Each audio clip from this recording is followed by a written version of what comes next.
मुंबई अहमदाबाद राष्ट्रीय महामार्गावर hydrogen gas cylinder वाहून नेणाऱ्या ट्रकला अपघात झाला असून अपघातानंतर ट्रकला भीषण आग लागली आहे। ट्रकमधील सिलेंडर महामार्गावर इकडे तिकडे विखरले असून हायड्रोजनने भरलेल्या सिलेंडरने पेट देखील घेतला आहे। त्यामुळे आग गुजरातच्या दिशेने जाणारी वाहतूक ठप्प झाली आहे। वाहतूक कोंडीमुळे गुजरात वाहिनीवर वाहनांच्या लांबत लांब रांगा लागल्या आहेत, तर मुंबईच्या दिशेने धीम्या गतीने वाहतूक सुरू आहे। वसई फाटा आणि तुंगारेश्वर फाट्याच्या दरम्यान हा अपघात झाला असून पहाटे 2 वाजल्यापासून अग्निशमन दलाचे जवान 2 गाड्यांसह आग आटोक्यात आणण्याचा प्रयत्न करत आहेत।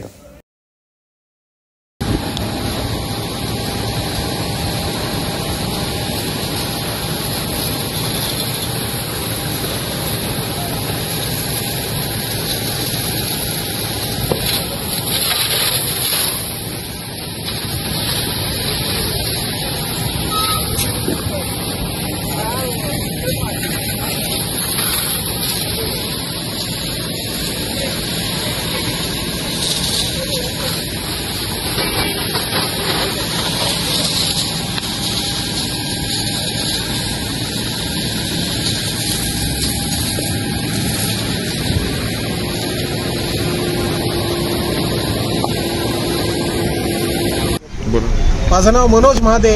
मी मुंबईकडून विरारच्या दिशेने चाललो आहे आणि हा भाईंदरचा पूल आहे, भाईंदरच्या खाडीजवळचा तुम्ही बघू शकता आणि पूर्ण ट्रॅफिक जाम आहे।